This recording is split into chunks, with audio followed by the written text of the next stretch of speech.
Bienvenidos al episodio 24 de las charlas de la Cátedra Abierta de Derecho Empresarial. Hoy vamos a hablar de derecho bancario, compliance y nuevos desafíos. Tenemos como expositora a la doctora Malena Garré. La doctora Garré es abogada por la Universidad de Buenos Aires, es magíster en Derecho Comercial y de los Negocios por la Universidad de Buenos Aires. Es profesora adjunta de Derecho Empresarial en la Facultad de Ciencias Económicas de la Universidad de Buenos Aires y docente auxiliar en la Universidad de San Andrés en la materia de obligaciones, contratos y sociedades. A su vez es magíster en Derecho de la Vejez, profesora invitada del curso profesional orientado sobre Derecho de la Vejez en la Facultad de Derecho de la Universidad de Buenos Aires y es asesora letrada en el Consejo de la Magistratura del Poder Judicial de la Nación. Bueno, bienvenida Malena, como siempre nos acompaña Magdalena Curolivera. Bienvenida Magdalena, ¿cómo estás? Entonces, contanos un poquito esto de derecho bancario, compliance, nuevos desafíos, Malena. Bien, sí, bueno, se me ocurrió encararlo como desde un análisis más bien integral, relacionando un poco lo que es el derecho bancario con el derecho de la vejez desde esta perspectiva en vejez, como a modo de ejemplo, más allá de tocar el tema, digamos, también penal, desde lo que es el compliance. Bueno, básicamente sabemos que el derecho bancario es una rama del derecho que se relaciona con el derecho comercial, con el derecho, digamos, de los consumidores, las fuentes, digamos, que hacen referencia a esta disciplina. Tenemos el Código Civil y Comercial de la Nación, la Ley de Defensa del Consumidor. También tenemos todas las regulaciones que hace el Banco Central de la República Argentina, y a esto me gustaría agregarle como fuente para justamente abordar esta disciplina de esta manera integral, lo que es la Convención Interamericana sobre Protección de los Derechos Humanos de las Personas Mayores, como también para afianzar, ¿no?, este concepto de compliance, con todo lo que puede abarcar en cuanto a responsabilidad jurídica. Teniendo en cuenta esto, básicamente el derecho bancario, dijimos que es una rama del derecho que parte desde el derecho comercial, pero básicamente se ocupa de todo lo que aborda la actividad en sí bancaria, la actividad financiera y la relación entre los bancos, los clientes y el Estado, porque como ustedes saben, es el Banco Central de la República Argentina quien justamente controla y regula toda la actividad de los bancos. A partir de, comunicaciones que hace, hay de tipo de clase A, de tipo de clase B, pero básicamente de esta manera se regula en cuanto a estas relaciones que yo mencionaba recientemente. Hay diferentes contratos bancarios, tenemos los contratos de caja de ahorro, caja corriente, los contratos a plazo fijo, y obviamente los contratos con las tarjetas de crédito, que son un poco más complejos porque la relación es entre el banco, los clientes y los comercios. Pero ahí la verdad es que cuando uno va al banco a abrir una cuenta o a pedir estos servicios, nadie lee nada. Porque uno le dan un coso así con un montón de letritas y se firma acá y la gente se compromete. Eso es un tema también, ¿no? Bueno, claro, como son los contratos de adhesión o los contratos de consumo. Acá la responsabilidad obviamente radica en lo que es la responsabilidad, digamos, por lo que son los contratos de consumo. También tenemos la responsabilidad contractual que conlleva esto. Puede haber responsabilidad penal, obviamente, a partir de la ley que justamente regula los delitos penales que pueden suceder a partir de diferentes casos. No, y perdón, porque a lo que vos mencionaste también está bueno tener en cuenta lo que vos habías dicho antes, que tenía que ver con la regulación del Banco Central, ¿no? Y respecto a firmar un contrato que es así, existe también no solamente la protección de defensa del consumidor, sino el texto ordenado de protección al usuario de servicios financieros, que justamente refuerza esa protección que viene, viene a traer ese principio de equidad que debería haber, y entonces ahí donde tengo todo eso que firmo, igual hay una regulación que va a proteger o que pretende proteger al usuario, no importa quién sea el usuario, ¿no? Si es una persona mayor de edad o quien sea, porque incluso hoy puedes abrir cuentas a partir de los 13 años. Entonces, esa regulación que vos decís, ese control también existe, no solamente en cuanto a regulación de productos o servicios, sino justamente para poder proteger al usuario de servicios financieros. Exactamente, sí.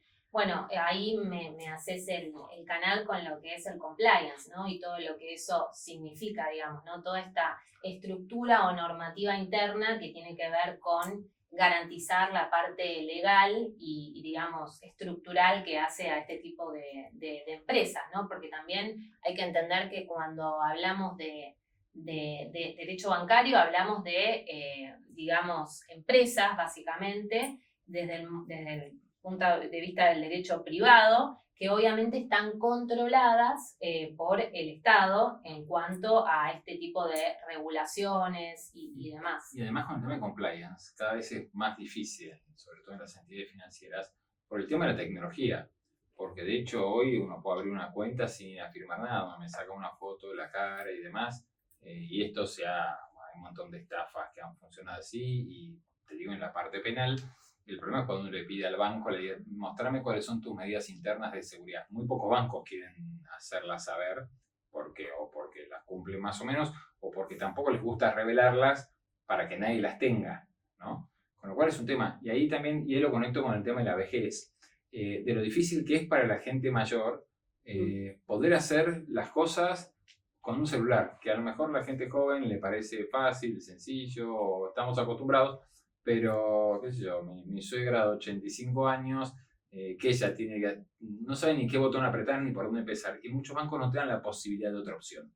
No, totalmente. Por eso, bueno, primero entender que obviamente las personas mayores son los usuarios, digamos, los clientes hipervulnerables, ¿no? Que entran en esta cuestión, que en definitiva el Estado, tanto como las empresas y las sociedades, por más de que estemos hablando de derecho privado, justamente tienen responsabilidad frente a este tipo no solamente en el estadio penal que hablabas recientemente, sino también a estos abusos que se pueden hacer, o discriminación, o justamente no respetar la dignidad de las personas mayores a partir de no solamente las estafas virtuales, la falta de información, la falta de acceso, digamos, que tienen estas personas para acceder a los diferentes servicios que les ofrecen, sino también, puntualmente, es algo que me parece muy interesante, el tema del acceso al crédito, ¿no? De las personas mayores.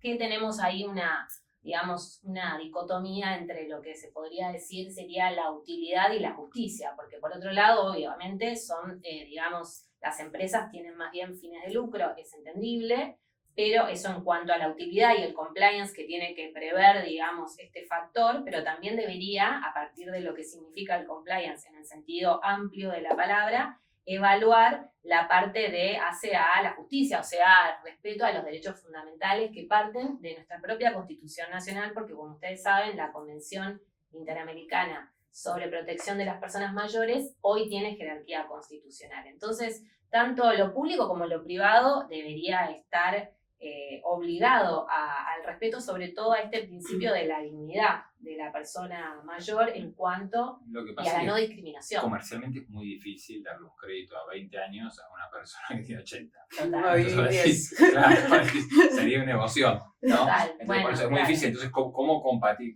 No te digo tampoco una persona de 80, pero una de 70 o una de 65 jubilado ya tiene problemas de acceso a crédito, inclusive tarjetas de crédito nuevas, pero también, y ahí cómo se conjuga esto, ¿qué opción habría? En otros países se utiliza como un fenómeno, o sea, un instituto que se llamaría la hipoteca inversa, digamos, que es la posibilidad de que esa casa después le quede al banco y no a los sucesores de ese adulto mayor, digamos. O sea, como un leasing, como un crédito sin la opción. Exacto. O sea, como vuelve, o sea, lo mantiene la entidad financiera hasta lo que o una donación con usufructo.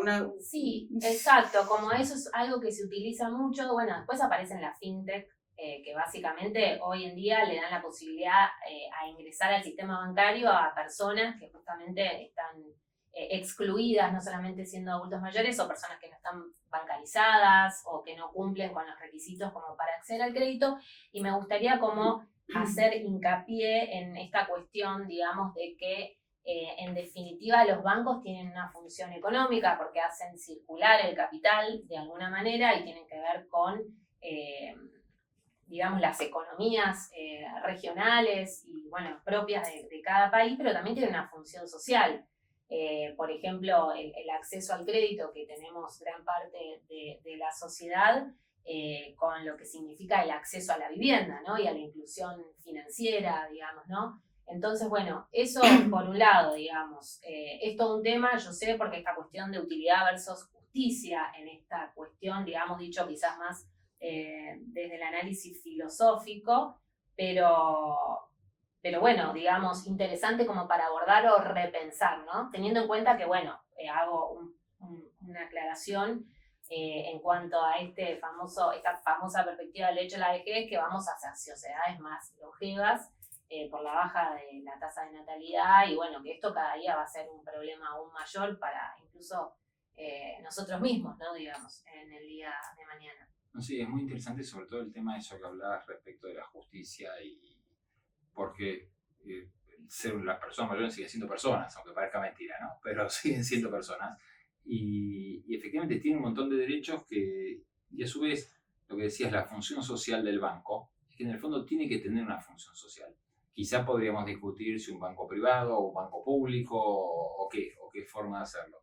Pero es cierto que la gente tiene que tener alguna posibilidad de acceder a un crédito y también que eso le permita acceder a otros derechos, como decíamos, el derecho a la vivienda, el derecho a la salud. Hay un montón de cosas que no pueden quedar en el aire.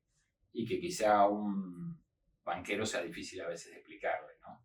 No sé cómo funciona. Sí. ¿Vos, Magda, ahí qué tenés para agregar? No, a mí se me ocurren varias cuestiones. Por un lado, está claro que si estamos hablando de entidades financieras privadas, hay todo un circuito y en el fondo también hay una sociedad que quiere ganancias.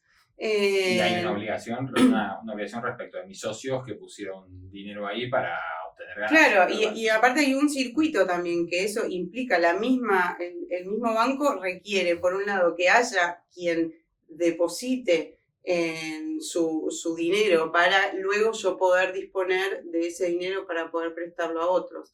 Y igual me resulta súper interesante la responsabilidad social empresaria en todo tipo societario, y en las entidades financieras estaría bastante bien que eso se pueda ir consolidando. Yo creo que eso es un camino que todavía hay para recorrer. Ahí lo que no sé si existe, te pregunto, Marina, si lo sabes, yo no tengo idea de esto, así que no te puedo dar respuesta, pero se me acaba así de cruzar dos neuronas y salió esta pregunta.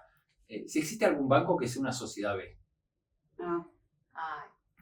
Bueno. No sé, pero sería, porque reuniría las dos cosas. Yo creo que sería revolucionario. Claro, yo no sé si en la India hay algo por el estilo. Bueno, hay doctrina que habla sobre eso. Yo estoy, bueno, un poco investigando porque estoy un poco llevando a cabo mi trabajo de tesis, y hay, digamos, doctrina que habla de estas sociedades clase B con relación a esto. Yo no sé si en la Argentina concretamente eso sucede, digamos, ahora como para responderlo. Claro, a mí no me suena que exista. Aclaramos que las sociedades clase B son estas que en realidad no buscan, por más que son sociedades comerciales, no buscan el exclusivo fin de lucro, sino que lo que buscan también es una cuestión social, que son estas que contratan, por ejemplo, a no videntes para dar masajes, o que utilizan desechos plásticos para hacer ladrillos. Exacto, sí, correcto. O que están destinadas a ¿cómo se llama?, a mejorar algunas cuestiones sociales en determinados territorios puntuales y demás, o ayudar a un grupo de gente determinado. Por eso pensaba que quizá mezclar las dos cosas con financiero, le tiramos la idea a alguno, si está ahí, le parezca, podría ser inclusive revolucionario, un buen negocio, a la vez que puede ser algo también socialmente muy valioso. Exactamente, sí, obviamente comparto. Creo que es un tema interesante para abordar desde esto de lo que llamamos el derecho bancario, el compliance, la responsabilidad jurídica, digamos, que pueden también tener los bancos en diferentes ámbitos, no solo el penal, civil, contractual, digamos, también de lo que hace administrativo a lo que puede recaer del propio derecho del consumidor.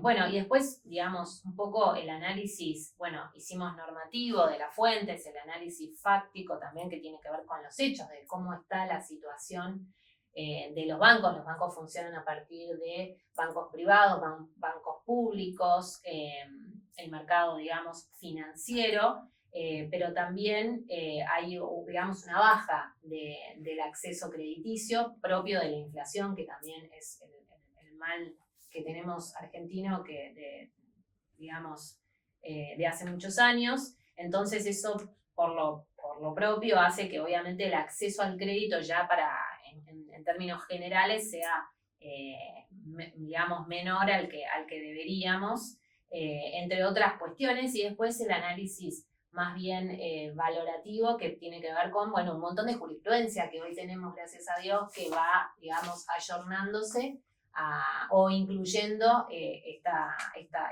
nuestra Constitución Nacional y por ende esta Convención Interamericana sobre Protección de las Personas Mayores, digamos, resolviendo cuestiones con esta perspectiva, digamos, ¿no? En todos los ámbitos, también como las estafas virtuales que vos hacías mención recientemente, y vuelvo a eso, que sufren los adultos mayores a diario, no solo los adultos mayores, también el resto de las personas, lo cual hace, digamos, hoy es como a la inversa de lo que solía hacer antes. Magda, capaz en eso podés corregir, pero antes era más la responsabilidad de los clientes, ahora es a la inversa el Estado. Digo, los bancos se hacen responsables más bien por la falta de control, que esto también tiene que ver con la figura del compliance, que hacen sobre digamos, los diferentes tipos de seguridad que tienen y que hacen que haya más o menos estafas virtuales. Sí, también el mundo fue evolucionando y se fue digitalizando. Los bancos fueron queriendo digitalizarse más, pretendiendo por ahí agilidad, menor costo, incluso menos acumulación de papeles, ahorrar tiempo a las personas. La pandemia también llevó mucho a que se aceleren esos tiempos, y yo creo que en ese acelerar esos tiempos el delito también fue modificándose. Cuando, no sé, en su momento yo me acuerdo que había muchas falsificaciones de cheques, hoy lo que hay es falsificaciones de identidad. Pero igual también tiene que ver con el compliance, que tiene que ver con el cumplir las normas que se exigen para, por ejemplo, validación de identidad, acceso a determinadas cuentas. Creo que eso va evolucionando. Hay que seguirle el ritmo y cumplir en todo caso las normativas. Yo creo que se cumplen, creo que la evolución fue muy rápida y la del delito fue rapidísima. Entonces, bueno, hay que seguirle el ritmo al delito. Sí, para poder contrarrestarlo. Si utilizaran toda esa energía para hacer el bien, sería fantástico. Sería otro mundo, ¿no? Es increíble que hay gente que dedica el día a ver cómo hacer. Eso. Sí, para, digamos, falsear el sistema. Tremendo. Muchísimas gracias por esto. Gracias a ustedes. Esta es la última charla de este primer grupo de 24 charlas de esta cátedra abierta de Derecho Empresarial. Queremos agradecer principalmente a la Universidad de Buenos Aires. Obviamente estamos a favor de una universidad que es pública, que es gratuita y que además es la mejor universidad que tiene la Argentina. Así que mucho con eso no podemos decir, ¿no? También agradecer al decano de la Facultad de Ciencias Económicas que nos ha permitido realizar esto, el doctor Paren Acuña, al al titular del Departamento de Derecho, el doctor Pablo Yadarola, al licenciado Fabián Famá, a la gente de Salacam, que es los que nos permiten hacer estas grabaciones, y especialmente a Tatiana Toranzo, que fue la que se ocupó de editar y realizar todos estos videos. Y obviamente a todos los profesores que intervinieron en estas primeras 24 charlas, que luego seguiremos, pero que con otro perfil. Y como siempre les digo, agradecerles a los que estuvieron ahí, y cualquier duda, pregunta o consulta pueden hacerlo al mail empresario@fce.gmail.com. Y nada, muchas gracias a todos y nos vemos en la próxima.